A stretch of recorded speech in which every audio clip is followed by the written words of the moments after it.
नमस्कार दोस्तों। श्री नेता मैया की जय।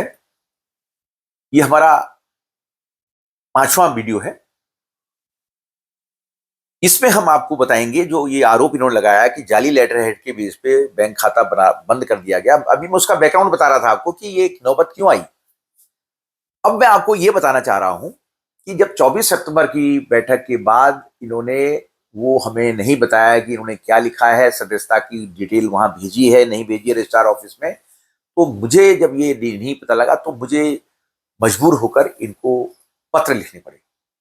मैंने व्हाट्सएप में जो है इनको पत्र लिखा, हरीश रौतेला जी को, कोषाध्यक्ष श्री प्रयाग पुरोहित को और उनके छोटे भाई उपकोषाध्यक्ष श्री बड़े भाई उपकोषाध्यक्ष श्री पूर्ण पुरोहित जी को कि भाई आप अभी तक के जो नवंबर तक के खर्चे हैं, अप्रैल से शुरू हो जाता है, वो खर्चे अभी तक आपने नहीं बताए हैं, क्योंकि आप फिर लास्ट में साइन करने लाएंगे तो आप वो मुझसे साइन करा लीजिए और उनकी आप डिटेल भेजिए। और सदस्यता रजिस्टर का जो आपने कहा था वो सदस्यता रजिस्टर आप दीजिए अपडेट करके, जिससे मैं साधारण सभा की बैठक को बुला सकूं। जो मैंने 29 सितंबर को लोगों से प्रॉमिस किया था, उनको आश्वासन दिया था कि 3 महीने के बाद आपके सदस्य मिल करके फिर दोबारा से आपको बुलाया जाएगा, साधारण सभा की बैठक भी जाएगा, फिर हम पॉलिसी मैटर पास करके हम अपना काम, विकास के कार्यों को आगे चलाएंगे। लेकिन बहुत दुर्भाग्य है कि इन माननीय सदस्यों ने ना तो खर्चों की डिटेल दी और ना ही सदस्यता का रजिस्टर बनाया, जबकि सदस्यता का रजिस्टर बनाने में कुछ टाइम लगना नहीं था, उसमें सदस्य बने ही नहीं थे, उनको अपडेट करने की कोई बात ही नहीं थी, इन्होंने नहीं दिए।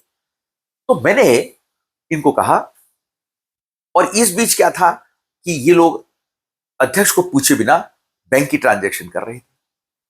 कभी ये लोग एफडी कर देते थे, कभी ये लोग पैसा निकालते थे, और सारे खर्चे ये अध्यक्ष की स्वीकृति के बिना किए जा रहे थे, चाहे वो छोटा खर्चा हो चाहे बड़ा खर्चा हो, लेकिन अध्यक्ष की स्वीकृति बहुत जरूरी है। तो मैं इनको ये भी लिख रहा था कि आप कोई भी कार्य करें वो अध्यक्ष की स्वीकृति से करें। आप 4 महीने का 3 महीने का पूरा हिसाब बना के मेरे से एक बार अप्रूवल ले लें, क्योंकि उसमें लिखा है, उसमें नियम है कि अध्यक्ष की स्वीकृति के पर ही सब खर्च होंगे। कार्यकारिणी को कोई अधिकार नहीं था इस बात का, ये तो अध्यक्ष की का अधिकार था। लेकिन ये तो कार्यकारिणी करते रहते थे, प्रबंधकारिणी बोलते थे। तो मैंने इनको पत्र लिख करके चेतावनी दी। जब ये नहीं माने और बैंक की ट्रांजैक्शन करते रहते, ये एक बार इन्होंने मुझे ये कह दिया कि आपके ये पत्रों की वजह से हमने काम करना बंद कर दिया है और अब हम काम कोई नहीं करेंगे, और अब आप खुद आइए गांव, और गांव आकर के आप इन सबकी अब पेमेंट करिए। अब पेमेंट क्या थी मुझे भी मालूम नहीं था कि बहुत सारी, मैं तो सोचता था बहुत सारी पेमेंटें होती होंगी, लेकिन बड़े आश्चर्य की बात आपको बताऊं कि पेमेंट क्या थी। एक मंदिर सेवक हमारे रखे गए हैं श्री जगदीश पाठक जी, उनकी 3,500 रुपये का मानदेय जाता था या तनख्वाह जाती थी, और 600 रुपये का रिचार्ज होता था, और एक बिजली का बिल महीने में 2 महीने में 2,000 रुपये का के करीब का आता था। ये पेमेंट इन्होंने रोक दी, जबकि पेमेंट को रोकने की कोई जरूरत नहीं थी। अगर ये मुझे बता देते कि भाई इतना खर्चा है, ये और कोई खर्चा नहीं है, इसी खर्चे को हम करते हैं, तो हम इनको बोल देते कि भाई आप हमें 10 दिन का कर दीजिए और ये रूटीन का खर्चा है, इसमें अप्रूवल मत लीजिए, आप सिर्फ बाउचर साइन करा लीजिए। लेकिन बाउचर आप लास्ट मिनट तक मत रखिएगा, क्योंकि बहुत सारे बाउचर इकट्ठे हो जाते हैं तो फिर पता नहीं लगता। लेकिन उन्होंने वो कार्य नहीं किया और बंदे का काम रोक दिया, और मुझे ये कहा गया कि आप खुद आइए। श्री देव सिंह बिस्ट्री जी ने, श्री हरीश रौतेला जी ने, श्री पूर्ण पुरोहित जी ने मेरे को चैलेंज किया, आप गांव आइए, गांव आके पेमेंट करा जाइए। और बड़ी दुर्भाग्य की बात थी, ये मेरा फोन भी नहीं उठाते थे, और जब मैं वहां मीटिंग करता था, वहां बुलाता था कार्यकारिणी सदस्य, ये मीटिंग में नहीं आते थे। अब अध्यक्ष के बुलाने पर, उनकी बैठक बुलाने पर आप मीटिंग में नहीं आ रहे हैं, बहिष्कार कर रहे हैं। अब बगावत कौन कर रहा है? अब बगावत तो अध्यक्ष को बता रहे हैं बगावत कर दी, बगावत तो आप लोग कर रहे हैं। अध्यक्ष, आपने उनको निकाल दिया कि बगावत करना नहीं है तो क्या है, और उल्टा आप मेरे पे आरोप लगा रहे हैं कि आपने बगावत कर दी। हमने क्या बगावत कर दी? हमने तो आपसे नियम से कार्य करने को बोला, आज भी कह रहे हैं कि आप नियम से कार्य करिए। आपने पीछे नियम नहीं माने तो अब मान लीजिए, हम कुछ नहीं कहेंगे। हमने तो रजिस्ट्रार ऑफिस को, डीएम ऑफिस को कभी आपकी जांच करने के लिए भी नहीं कहा। हमने तो सिर्फ इतना कहा कि आप इनको जो रजिस्ट्रार ऑफिस द्वारा जो नियमावली दी गई है उसको, उस पर कार्य करके मंदिर का कार्य सुचारू रूप से करने के लिए कहिए। ये मंदिर की समिति की नियमावली को नहीं मान रहे, अब जब ये नियमावली को नहीं मान रहे, तो ये जो मंदिर समिति का जो हमारा फंड था, उसमें अध्यक्ष, सचिव और कैशियर को बनाना चाहिए था। हस्ताक्षरी इन्होंने बनाया हुआ था उन सदस्यों को जो रिजाइन कर गए थे, और रिजाइन करने के बाद इन्होंने उनको जबरदस्ती साधारण सभा के बहुमत के बिना उसमें रखा गया था। चतुर सिंह भाकुनी जी और देव सिंह बिष्ट जी वो उसमें हस्ताक्षरी बनाए गए थे, और वो हमारा कहना अध्यक्ष नहीं मान रहे थे, तो उनको रखने का कोई मतलब नहीं था। और ये उल्टा हमें कह रहे थे कि आप पेमेंट कराइए। जब हम वहां गए, वहां नौबाड़ा में हमने बैंक से पूछा कि ये अकाउंट क्यों बंद है, नहीं ये पेमेंट क्यों नहीं हो रही, तो उन्होंने कहा कि चतुर सिंह भागो जी ने केवाईसी नहीं करा रखी है। तो हमको तो बैंक अकाउंट का मालूम नहीं था। हमने बैंक का उनसे, जब उन्होंने खुद ही बताया कि आपका बैंक अकाउंट ये है, देखो जी ये केवाईसी नहीं हो रखी है इसलिए पेमेंट नहीं हो रही है, और जो मंदिर समिति के जो मंदिर के जो सेवादार है श्री जगदीश जी, उनको चेक दिया गया था 3,500 का, वो चेक वापस आ गया है। और ये हमें भ्रमित कर रहे थे। हमको ये कह रहे थे जी आप पेमेंट नहीं हो पा रही है, आप आइए, और जबकि कारण कुछ और था। तो जब मैंने देखा कि ये लोग कहना नहीं मान रहे, तो मैंने देखा कि मंदिर समिति में लाखों रुपया पड़ा हुआ है, और इन्होंने 35 लाख का बजट बता दिया। वो जिसका मैं मदवार डिटेल मांग रहा था ये दे नहीं दे रहे थे। अब मुझे पूरी उम्मीद थी अगर वो मदवार प्रोजेक्ट ये बजट हमें अप्रूव कर देता और ये मंदिर अकाउंट बंद नहीं करता, तो ये 35 का 35 लाख रुपया खर्च कर देते। आपको आश्चर्य होगा जान के कि मेरे मंदिर अकाउंट बंद करने के कारण मंदिर के आज सिर्फ मात्र 3 लाख रुपए का खर्चा या 2-3 लाख का खर्चा, और ये बता नहीं रहे हैं, अभी भी नहीं ला रहे हैं। ये 2 बैठक कर चुके हैं, उसमें नहीं लिया है इन्होंने। अब ये डिटेल जब देंगे तो पता लगेगा कि एग्जैक्ट कितना खर्चा 2024-25 में हुआ है, जबकि उनका बजट इन्होंने 30 से 35 लाख का बनाया था, और उसमें भी कोई डिटेल नहीं दी किस मद में कितना खर्चा, किस मद में कितना खर्चा होगा। तो ये जो कह रहे हैं कि वो बैंक में जाली लेटर से बंद कर दिया गया, ये लोगों को भ्रमित कर रहे हैं।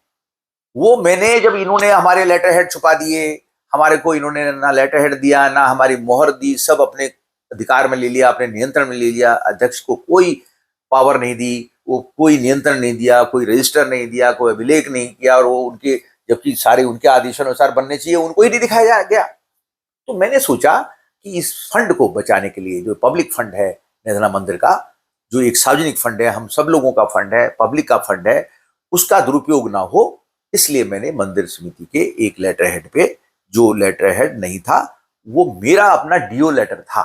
डीओ लेटर में अध्यक्ष को हमेशा अधिकार होता है कि अपना नाम लिखे कि अध्यक्ष, तभी तो उसको माना जाएगा। जबकि लेटर हेड होता तो मैं लेटर हेड पे लिख देता, लेकिन लेटर हेड ये दे ही नहीं रहे थे। तो मैंने वो कंप्यूटर से एक कॉपी निकाली, और बैंक का अकाउंट मेरे हाथ में आ चुका था, तो मैंने उसमें एक लेटर लिखा है उनको, बैंक को। उसकी डिटेल ये थी कि ये एक धार्मिक सामाजिक संगठन है, और इसमें पब्लिक का के योगदान से ये चलता है, और ये अभी जो सदस्य हैं, जो ये हस्ताक्षरी हैं, ये नियमों का उल्लंघन कर रहे हैं अध्यक्ष की स्वीकृति के बिना पैसा खर्च कर रहे हैं, अध्यक्ष की बात को नहीं मान रहे हैं, और ये नियमावली की कॉपी है।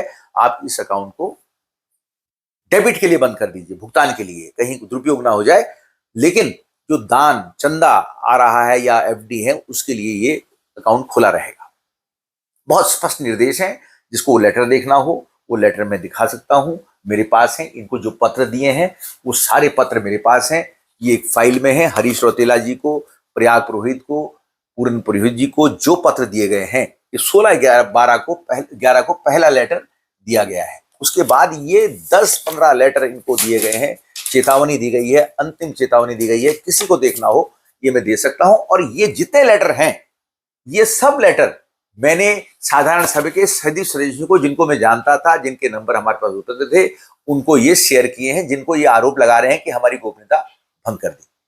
इसमें सिर्फ इतना ही लिखा गया है कि आप खर्चों की डिटेल दीजिए, आप सदस्यता रजिस्टर बना के दीजिए, इस समय तक बना के दीजिए या इस समय तक बना के दीजिए। इनको सिर्फ यही लिखा है, इसमें कोई गोपनीयता वाली बात नहीं।